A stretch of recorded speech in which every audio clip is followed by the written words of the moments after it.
We are John and Samantha and the proud owners of a 1986 American Ford Econoline RV, bought by us as a salvage rebuild project. The RV was bought as severely water damaged and required the interior to be completely stripped out. We plan to spend 2021 rebuilding the RV, and that work will be shown here on the channel. In 2022, we plan to take the RV on trips around the UK, taking in some stunning scenery and hopefully some wild camping, all whilst undertaking the challenges of taking such a large vehicle down narrow country lanes.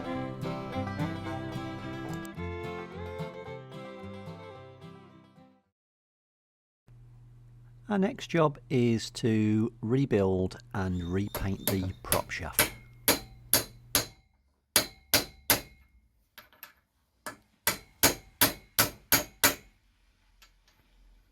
It's a two-piece prop shaft with 3 yokes and a centre bearing.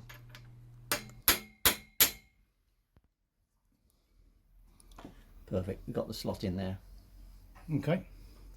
Down to the groove again.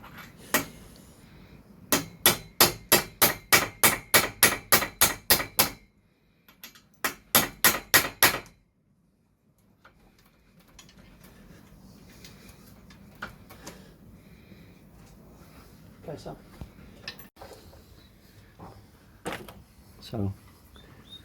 that's in. Yeah, We in?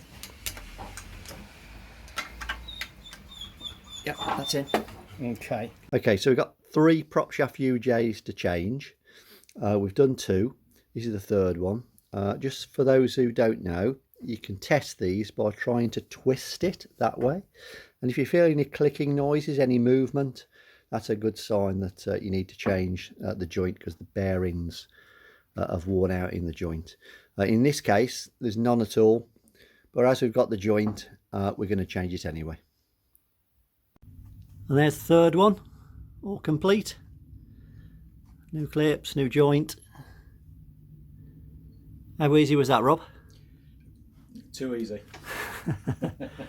Is that a good saving, mate? About 200 quid saving there. Absolutely.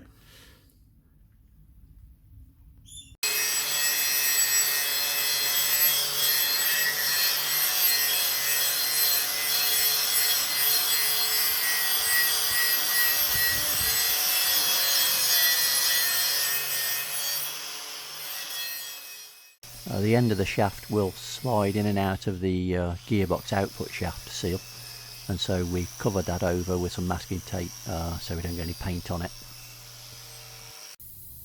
Using our compressor and spray gun equipment, we've painted the prop shaft and the bearing bracket in a gloss black paint.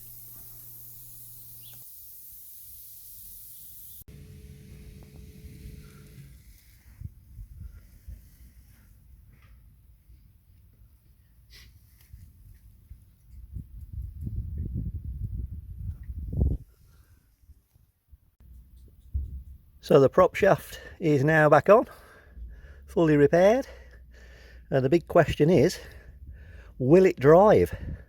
Because we don't know whether this vehicle will actually drive or not. We bought it as a non-driver with a broken prop shaft. So let's find out, shall we?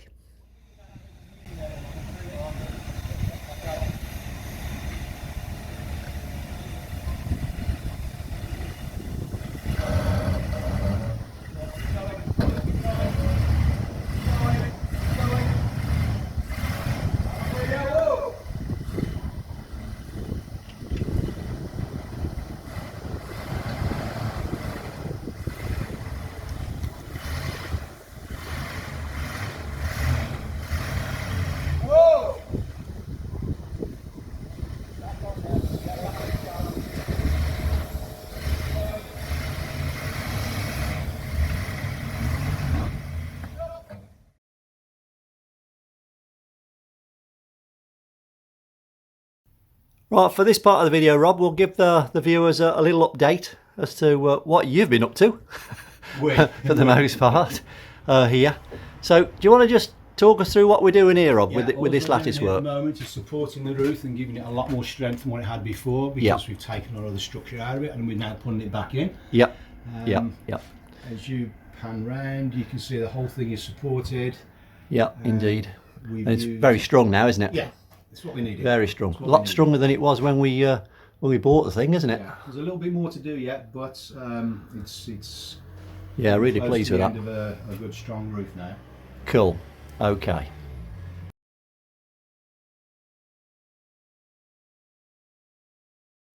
And one of the best parts for me, Rob, and it really is Rob this time, has achieved up the front for this bedroom is this. I mean, look at that. That looks amazing. So, Rob, so these weren't here originally, were they? No. Could you just talk us through that, please? The reason why we've actually put these here Yep. is because this is a large roof above Yep. us, and we've got no support in it. So now we've used this as a structure, a decorative structure as well, Yep. and put supports underneath it to hang the ceiling, so the ceiling's even more solid than what it was before. And we've done it both sides, as you can see. We have, yeah. So we've got CLS timber framing behind these, yeah. Yeah. And then we're using this, what's this called, cladding? It's just called cladding. Wooden cladding. Yeah, wooden cladding. And we're using this on the, we will be using it on the ceiling as well, won't we? So that follows through naturally there, so that's really good.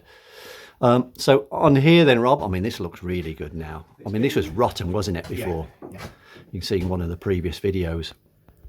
So just talk us through here, Rob, what we're doing here, what you're doing. The front of it, we're adding the cladding to the front as well. That window's got to come out because that's one of the major leaks, but it's been covered up with plastic at the moment, and we've got no leaks whatsoever, which is great.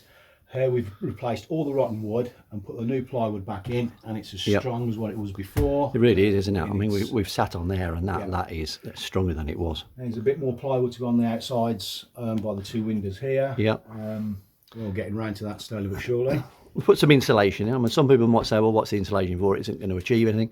But we've got it anyway, and it just reduces that like sound, doesn't it? It's a sound noise and that kind of thing. So nice and cosy when somebody's sleeping up there as well. Yeah, so that's good. Really good, lovely.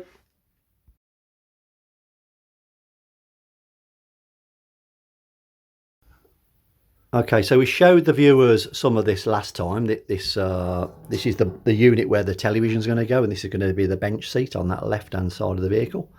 But we didn't show them this. So this board's been put in since that last video, hasn't it, Rob? Yes. Do you want to just talk us through? We're going to do something quite unique, aren't we? Here, we're going to use good use of space down here. So just talk us through what we're going to do there, Rob, please. What we're going to do, the TV's going on top of here. Yep. Underneath here is going to be blocked in, but on the opposite side where the toilet is, we're going to put a door here, so you've got room for your toiletries, your toilet paper, and everything else. But lock it back up, so this is will be part of the seating. So, and I'll pan around the other side now. So this back panel, which is on the toilet wall. Yeah. That's going to have an access door in it. It is, so you can get access to it. Underneath there is going to go a socket for the TV. The area is obviously and that's going to already through, in. and then there'll be a socket on the wall for whatever plugins you need as well. Let's just spin around that other side so they can see what we're doing there.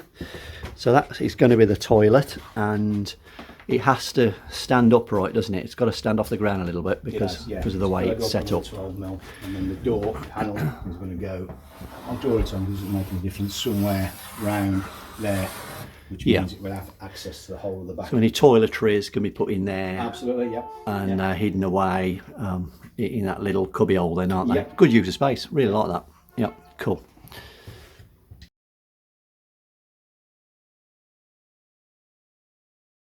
Okay, Rob, so on the last video we had a comment, didn't we, about the roof, the way we're doing the roof. Yeah. I don't think I properly explained what we're doing, to be fair. So can we just explain for the viewers what we're doing up this? So this is the top corner. Let's zoom back out. This is the bit above the cab and the corner of the roof there. Yeah. So what we're doing up there, Rob? Right. What we've done is finished the roof off completely. We know it's watertight. And at the front of it, we couldn't put it underneath the plastic because the plastic was too brittle to move. Yep. So we've gone over the top of it, and people have obviously passed comment on that, and we really appreciate the comments. Yep. But I hadn't finished what I was doing yet, and now we've put the rubber down, sealed the rubber, put the butyl putty on there underneath the metal plate, and then we're going to use Sikaflex to actually seal it a third time. It's well and truly sealed. It's sealed now, but we're going to do it again with some more Sikaflex, and it will stop anything from actually ripping up the roof, any of the rubber from flying back when the vehicle's moving forward. Brilliant. So that was the idea behind it, but I didn't get a chance to do it when you'd done the last video. And I'll just pop up the ladder now just to show the viewers what's happening up there.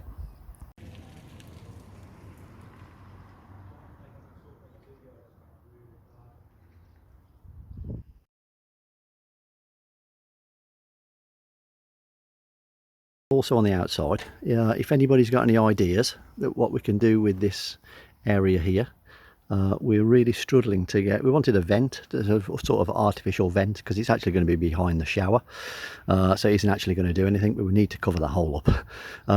But that area is 500 millimeters by 400 millimeters.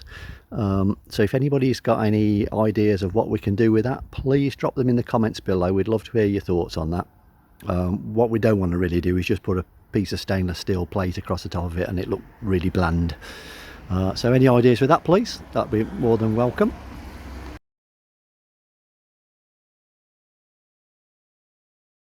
So also on the outside, we've put ourselves a new light. That light was broken previously. We could have just left it there, but I thought we might as well replace it with something else. So that's a proper outdoor 240 volt, which has got to be wired in.